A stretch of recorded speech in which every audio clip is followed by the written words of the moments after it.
What's going on, everybody? Thank you so much for joining. Hope you're having a great one today. As always, if you can't tell from that beautiful mug there, we are taking a look at the wonderful Nosferatu. This figure means a whole lot to me. I am super duper excited for this. It comes from a company called Kaustic Plastik, which I have not gotten anything from before. There are a couple different versions of the figure. There is the standard one, which is just the base body with all the good accessories. There's the deluxe version, which comes with this, which is a cool little coffin accessory. And then there's also an exclusive one that you were able to get from Kaustic Plastik directly. That one had a 1-to-1 scale replica of the letter that Orlok writes. I considered getting that one, but the cost of shipping it to the US would have made it a lot more than getting just the deluxe, and I didn't really want a letter that bad. It wasn't too big of a deal to me. Now, as I mentioned, this figure means a whole lot to me. Nosferatu, one of my all-time favorite movies. Honestly, I consider it one of the greatest movies of all time.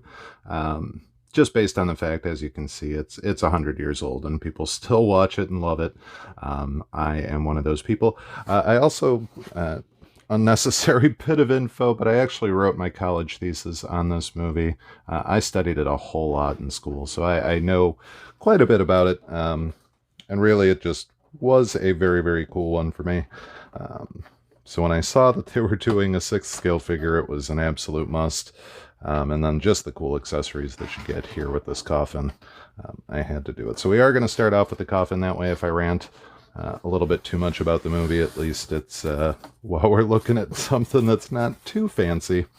If you're wondering, the name Nosferatu, it's actually Hungarian, if I remember right, but kind of a fun little tidbit.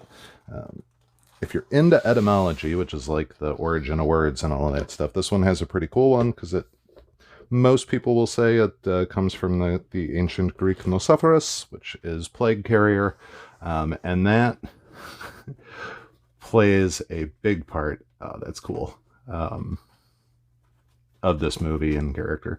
So, for some context, during right after World War I, Germany went through what was known as the Forgotten Plague. It got that name because people don't really talk about it. It was pretty much sandwiched in between World War I and World War II. Really kind of ravaged the country, just did a whole lot of problems. It's kind of a stupid way to put it. Basically, people got really, really sick. And it was passed along person to person. Initially, rats were kind of the main way it was carried, which also plays a big role in Nosferatu. So you get this cool little coffin here, which we'll be able to put him in, so that's kind of fun. Honestly, really neat job with that. Kind of digressing a little bit. But yeah, so there was a plague that ravaged Germany right before the movie was made. So when F.W. Murnau made the movie, he decided to kind of use some rat symbology, really kind of play with just the, I guess you could say, the fears of the German public at the time. Because honestly, at that point, people were kind of terrified of rats. You know, you could get the plague and die. So it's a pretty big deal. Now, this was just a basic rip-off of Bram Stoker's Dracula in most ways. They changed a lot of the names and stuff like that. Some people will say it was to avoid copyright issues, but the reality is that's not the case at all. The actual original movie had an inner card where they actually gave credit to Bram Stoker's Dracula, so it really had nothing to do with avoiding copyrights. It was really just to make it more relatable to German audiences, is pretty much all it came down to. So they changed the names on a bunch of the characters, and then, like I said, they did the cool little rat motif that they had going on throughout it. I mean, honestly, even just looking at Orlok, you can see he's got these long, creepy claws that are kind of reminiscent to like a rodent's hands. Obviously, he's got 2 front incisors that are much different. He's got the pointed ears, not the standard vampire look by any means. And also throughout the movie, he is, when he's transported by boat, he's got a bunch of rats in there with him. How does this guy actually open? Slider. All right. So needless to say, rats are a big deal in this movie.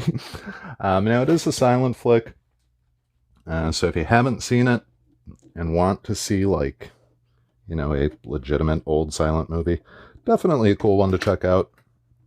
It's one of the few silent movies that still gets a lot of actual love today. There are a generally large number of people that still watch this movie, which is really, really cool. And it came out of one of the cooler times of silent film.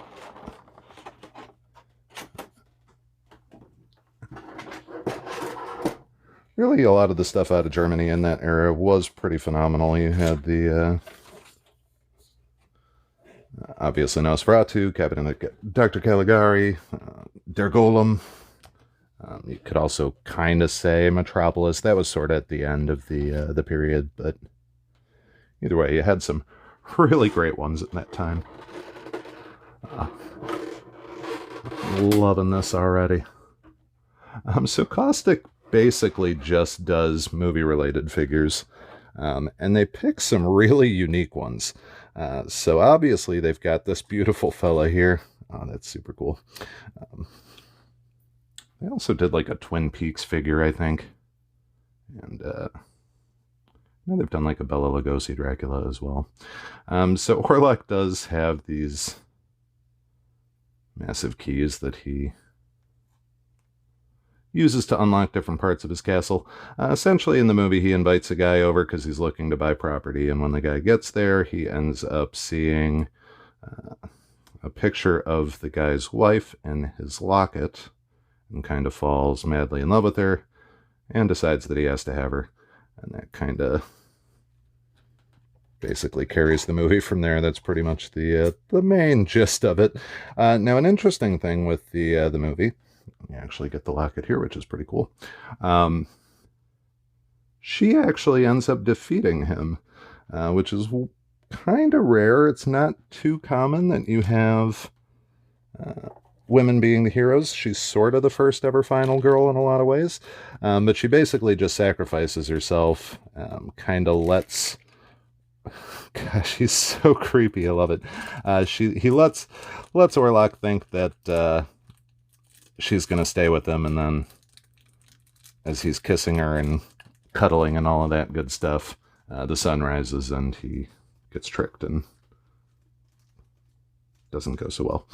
So I'm going to have to take his head off to get the plastic off because it is on there tight, so we will get to that in just a moment. I'm going to go ahead and set him here. We'll take a look at some of the other goodies that he comes with because there is a lot of it. You do get 2 rats, which is awesome. I absolutely love that. I'm hoping that one day we'll actually get a rat catcher 2 from Suicide Squad. So if we do, I've now got some extra rats for the army. We probably won't ever get that. I'm sad about that, but I've just kind of decided to accept that as the reality. Well, that one's cool. He's eating. That's kind of cute. Oh, cute might not be the right word. Focus. There we go. Maybe. Ta-da! A little lump of cheese or moldy bread, something like that. And cute little fella. Actually did a really good job with the rats. I'm impressed. Pretty dang cool there. Now, one thing they did that I find very interesting is rather than have a whole bunch of swappable hands, you actually get swappable forearms, which is pretty awesome. Because essentially this is going to let you do basically all of the, the different hand poses that you'd want with him, but you're not going to see any actual articulation spots at all, because this will connect up his sleeves, so you won't see the little wrist joints anywhere. Man, oh man, did they paint these well. Holy cow.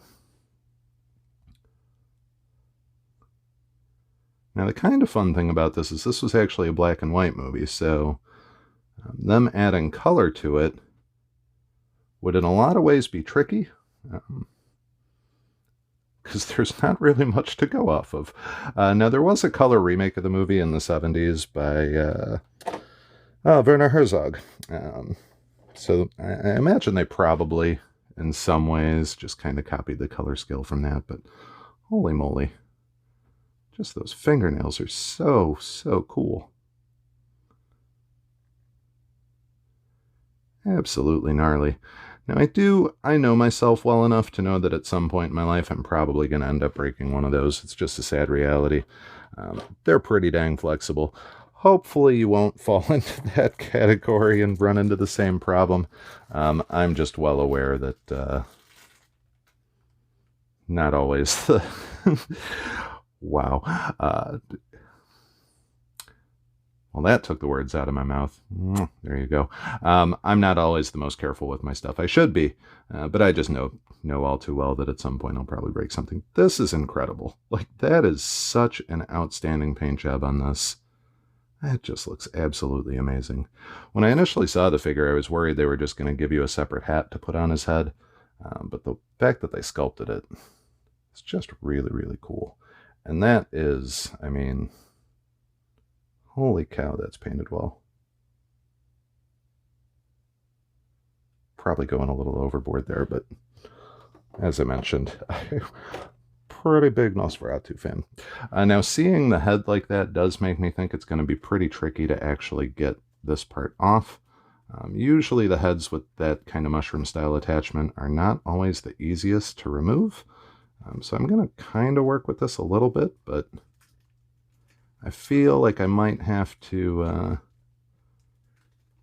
might even have to just cut the plastic at some point, because I don't really want to take off all of his clothes. But we'll leave it on there for now. I do apologize for that. I just don't really want to risk yanking it at all. Now, his jacket does restrict movement a little bit, just because it is pretty tight-fitting. Now, the good thing about him is he really, in the movie, he basically doesn't do too much movement at all. You kind of get this. This is sort of an iconic pose of his. When he's coming down the staircase, you see his long, creepy fingers stretched out in the shadow of those. Honestly, not too much motion out of the guy, though, which isn't that bad of a thing, because like I said, he's not... It's not like an underworld vampire where he's going to be running around, jumping and kicking stuff. Fabric that they did on the wardrobes is really, really nice. Honestly, they did a amazing job recreating that coat.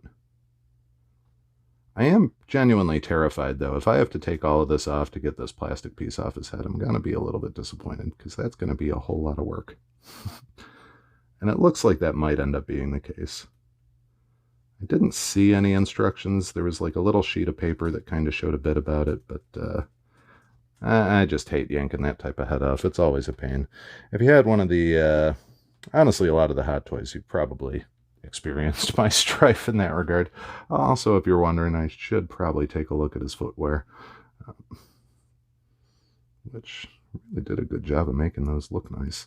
They honestly look like old leather shoes, which is pretty dang impressive. Now, it is supposed to be a magnetic stand, which we've got down there. So we'll take a quick look at that. We've also got the fun little letter. You can rest on your coffin for now. So this should just be the replica of the letter that he writes the main character, basically saying, hey, I want to buy this property. Kind of curious.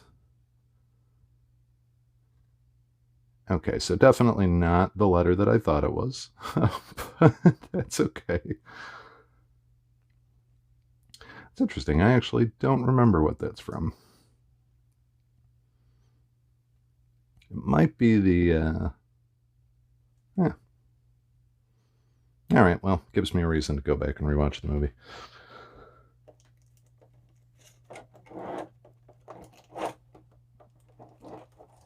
And then you do get this beautiful, beautiful statue base here.